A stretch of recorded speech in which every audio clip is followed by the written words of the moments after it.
नमस्कार, मैं doctor Ritu Dubey, assistant professor philosophy, government Meera girls college Udaipur. आज मैं बीए फर्स्ट ईयर फिलॉसफी के फर्स्ट पेपर इंडियन फिलॉसफी भारतीय दर्शन पर बात करूंगी और आज के इस वीडियो में हम जैन दर्शन से संबंधित अध्ययन को प्रारंभ करेंगे। इंडियन फिलॉसफी से रिलेटेड अपने पिछले वीडियो में मैंने स्पष्ट किया था कि 9 भारतीय दर्शनों को आस्तिक और नास्तिक इन दो आधारों पर वर्गीकृत किया जाता रहा है। नास्तिक परंपरा में 3 दर्शनों को सम्मिलित किया जाता है, चार्वाक, जैन और बौद्ध, और आस्तिक परंपरा में शेष 6 दर्शनों को यानी कि न्याय, वैशेषिक, सांख्य, योग, मीमांसा और वेदांत। तो आज हम जैन दर्शन का अध्ययन कर रहे हैं जो नास्तिक परंपरा का दर्शन माना जाता है। जैन दर्शन जिसके प्रवर्तक 24 तीर्थंकर थे। अत्यंत प्राचीन काल से ही इन तीर्थंकरों की एक लंबी परंपरा चली आ रही थी।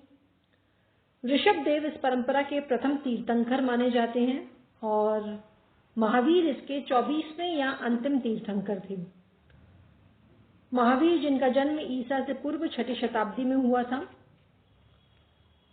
यहाँ ये ध्यान रखें आप कि महावीर स्वामी भारतीय दर्शन की जैन परंपरा के सूत्रधार माने जाते हैं, लेकिन महावीर स्वामी जैन धर्म और दर्शन के प्रवर्तक नहीं हैं। वे इस दर्शन की परंपरा में आने वाले 24वें तीर्थंकर हैं। जैन धर्म और दर्शन का जो रूप चला आ रहा है उसके प्रवर्तन का श्रेय महावीर स्वामी को ही जाता है।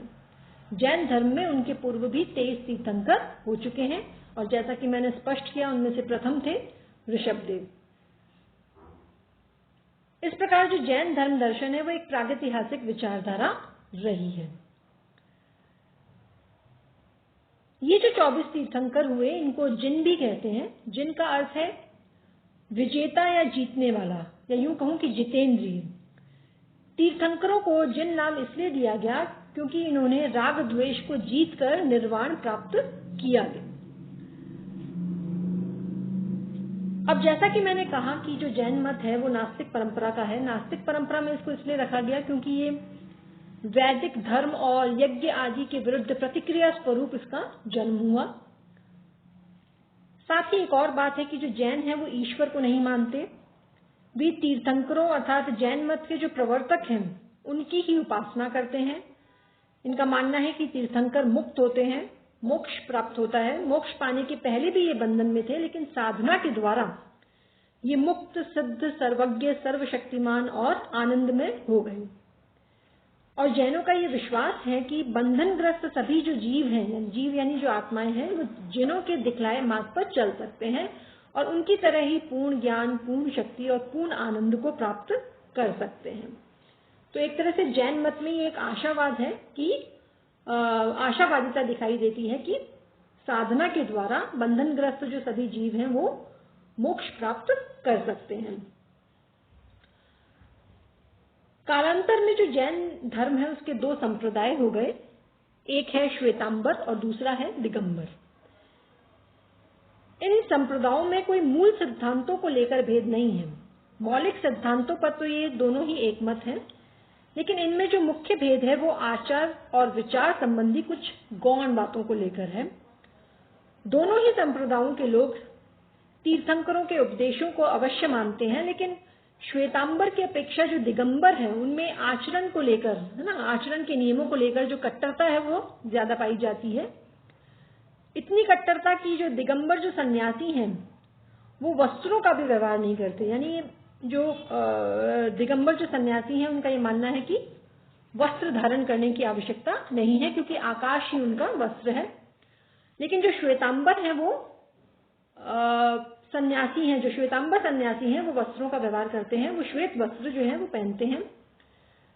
दिगंबरों के अनुसार तो जो पूर्ण ज्ञानी महात्मा है उनको भोजन करने की भी आवश्यकता नहीं है। वे ये भी कहते हैं कि स्त्रियां जब तक पुरुष रूप में जन्म ग्रहण नहीं करेंगी तब तक वे मुक्ति नहीं पा सकती है। लेकिन जो श्वेतांबर है वो इन विचारों को नहीं मानते। तो इस प्रकार हम देख सकते हैं कि आचार और विचार के संबंध में जो कट्टरता है वो अधिक दिगंबर में पाई जाती है। एक संक्षिप्त सा परिचय मैं आपको जैन दर्शन के साहित्य का दे दूं। जैन दर्शन का जो साहित्य है वो बहुत ही समृद्ध है, अधिकांशतः ये प्राकृत भाषा में है। जैन मत के मौलिक सिद्धांत ग्रंथों को सभी संप्रदायों के जो लोग हैं वो मानते हैं। प्राचीन जैन साहित्य अधिकांशतः प्राकृत भाषा में है, लेकिन आगे चल के अन्य दर्शनों ने जब जैन मत की आलोचना की तब जैनों ने अपने मत संरक्षण के लिए, अपने मत की रक्षा के लिए उन्होंने संस्कृत भाषा को भी अपनाया और इस प्रकार संस्कृत में भी जैन साहित्य का विकास हुआ है। अब हम बात करेंगे जैन दर्शन में ज्ञान मीमांसा के संबंध में। इससे पहले कि जैन दर्शन की ज्ञान मीमांसा को स्पष्ट करूं, एक महत्वपूर्ण बिंदु आपके साथ साझा करना चाहती हूं। वो ये कि आप हमेशा ध्यान रखें कि भारतीय दर्शन में आप जिन भी दर्शनों का अध्ययन करेंगे उसमें मुख्य रूप से आप 3 दृष्टियों से विचार करेंगे, या यूं कहें कि उनमें आप देखेंगे कि 3 शाखाओं पर मुख्य रूप से विचार हुआ है। एक है ज्ञान मीमांसा संबंधी, जिसमें ज्ञान के संबंध में जो है उन्होंने क्या कहा है उसका हम अध्ययन करेंगे। एक है तत्व मीमांसा संबंधी, यानी संसार का मूल तत्व क्या है ना, मूल तत्वों की संख्या क्या है, उसका स्वरूप क्या है, उसके संबंध में हम विचार करेंगे। और तीसरा है उसकी आचार मीमांसा संबंधी, यानी कि वो आचरण के संबंध में, नैतिकता के संबंध में उन्होंने किन सिद्धांतों का प्रतिपादन किया है, हम उनका अध्ययन करेंगे। तो समस्त दर्शनों में आप ये पाएंगे कि इन 3 शाखाओं पर विशेष रूप से विचार हुआ है कि वो दर्शन ज्ञान के संबंध में क्या कहता है, वो तत्व के संबंध में क्या कहता है, और वो आचार या आचरण या नैतिकता के संबंध में क्या कहता है। और इन्हीं तीनों का नाम है ज्ञान मीमांसा, तत्व मीमांसा और आचार मीमांसा, या यूं कह लीजिए नीति मीमांसा। तो अब हम सबसे पहले जैन दर्शन के ज्ञान मीमांसा को समझने का प्रयास करेंगे। जैन जिनके अनुसार चैतन्य यानी चेतना ही प्रत्येक जीव का स्वरूप है। जैन दर्शन में जीव या आत्मा की जो उपमा है वो सूर्य के साथ दी गई है। उसे सूर्य के साथ उसकी तुलना की गई है कि जिस तरह सूर्य का प्रकाश सूर्य को भी प्रकाशित करता है, उसी तरह आत्मा या चैतन्य अपने को और अन्य वस्तुओं को भी प्रकाशित करती है। यानी जो सूर्य है वो ना सिर्फ अन्य वस्तुओं को प्रकाशित करता है बल्कि वो स्वयं को भी प्रकाशित करता है। वैसे ही आत्मा या चैतन्य अन्य वस्तुओं को भी प्रकाशित करती है और स्वयं को भी प्रकाशित करती है। इसलिए जैनों ने कहा है कि ज्ञानम स्वपरभासी, ज्ञान जो है वो स्व यानी खुद को, अपर यानी दूसरों को भी प्रकाशित करता है। यही इस संबंध में ये भी कहा गया है कि जिस तरह सूर्य किसी आवरण के कारण प्रकाश नहीं दे सकता, उसी तरह आत्मा भी बंधन में पड़ जाने के कारण अनंत ज्ञान का प्रसार नहीं कर सकता। मौलिक रूप से तो जैन दर्शन का ये मानना है कि जो चैतन्य है यानी चेतना है या ज्ञान है, वो तो जीव का स्वाभाविक एक स्वरूप है। जो जीव है वो स्वभाव से ही अनंत दर्शन, अनंत ज्ञान, अनंत वीर्य और अनंत आनंद युक्त होता है। अर्थात जैन मत में जीव को अनंत चतुष्टय से युक्त माना गया है। तो अगर आपसे पूछा जाए कि अनंत चतुष्टय क्या है, तो आप कहिए कि जीव में स्वभावतः जो अनंत दर्शन, अनंत ज्ञान, अनंत वीर्य और अनंत आनंद होता है, उसको जैन दर्शन में अनंत चतुष्टय कहा गया है और जीव को अनंत चतुष्टय से युक्त माना गया है। साथ ही कहा गया है कि जब जीव स्वभावतः अनंत ज्ञान से युक्त है तो क्या कारण है कि वो बंधनग्रस्त होता है। तो उसका कारण स्पष्ट करते हुए कहा है कि बाधाएं, कर्म जनित बाधाओं के कारण जो अनंत ज्ञान से युक्त जीव है वो बंधनग्रस्त हो जाता है।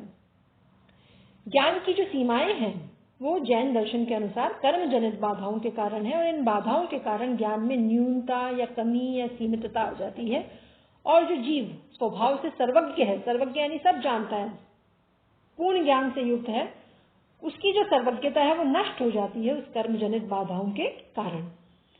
जैन दर्शन का मानना है कि शरीर, इंद्रिय और मन कर्मों के कारण ही उत्पन्न होते हैं।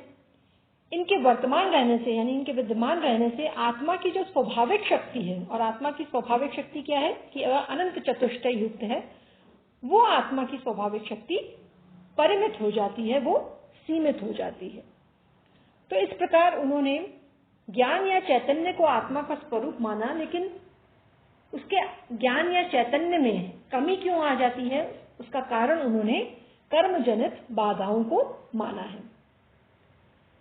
तो ये था एक तरह से जैन दर्शन का प्रारंभिक संक्षिप्त परिचय। आगे के वीडियोस में हम जैन दर्शन पर क्रमशः अध्ययन जारी रखेंगे। धन्यवाद।